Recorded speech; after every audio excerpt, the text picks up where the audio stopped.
Hello, Robert wants me to share a little bit with you about the organ today. So, just to give you a little bit of background knowledge, if you look at the organ, you see that there are 3 manuals here, and then there's also a manual for the feet. Now, why do we have 3 different manuals? Each set of manuals has a representation of different instruments. For example, the grate is the manual we use the most often. And it is basically comprised of flutes and principal sounds. The upper manual shows a representation of strings. That's a viol. And we also have our brass on this manual. The lower manual is a representation of our reed instruments.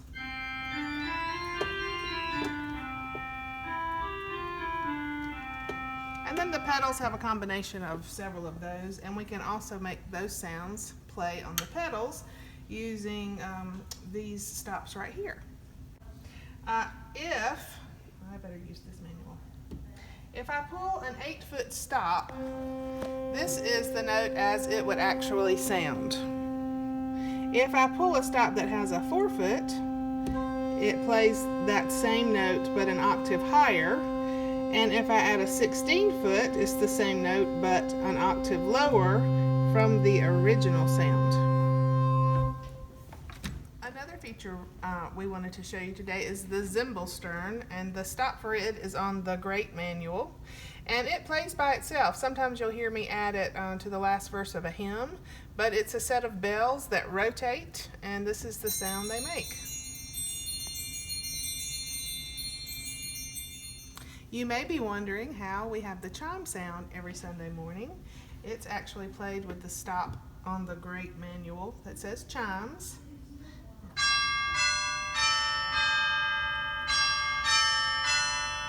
And So now we are going up into the organ chamber, and we have to climb up this spiral staircase, and all this is behind the sanctuary.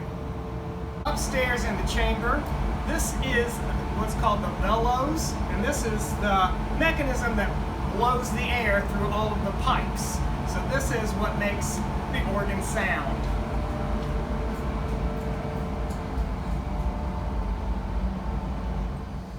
So here is the Zimbelstern that Mary Ann was playing earlier. It's the bells.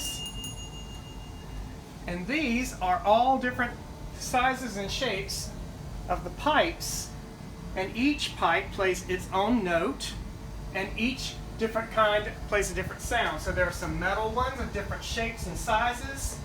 There's also wooden pipes that make their own sound, and I hope I didn't just pull that out of tune. I shouldn't have done that. So big tall pipes, all kinds of different sizes, make different sounds. You can also see what's called the shutters.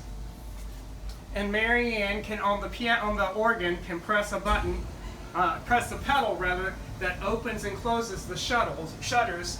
That makes it softer or louder out in the sanctuary. So she can help control the volume by how wide open the shutters are.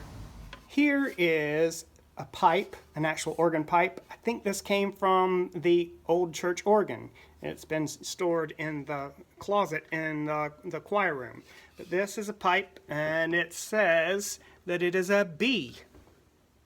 And so when you blow, when the billows blow into it, this is what it sounds like. So there's a little bit of a history of our organ.